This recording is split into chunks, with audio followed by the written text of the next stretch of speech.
வணக்கம். அன்னைக்கு நைட்டு அம்மா வீட்டுக்கு தான் போயிருந்தோம். போகும்போதே செம்ம மழை, தண்ணி நின்னுட்டே இருந்துச்சு.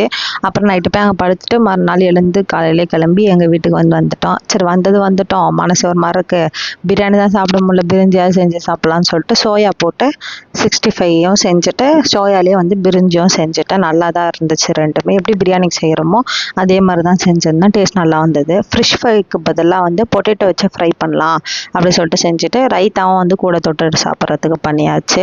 எல்லாமே நல்லா தான் இருந்தது. நீங்கள் எங்கேயாவது ட்ராவலுக்கு பிளான் பண்ணி ஒரு 3 நாள் 4 நாள் ட்ரிப்புக்கு பிளான் பண்ணிவிட்டு போக முடியாமல் இருக்கான்னு சொல்லுங்கள். நேற்று நாங்கள் போக வேண்டியது, ஆனால் போக முடியல. கடைசி நேரத்தில் டிக்கெட் கன்ஃபார்ம் ஆகாதனால எங்களால் போக முடியல.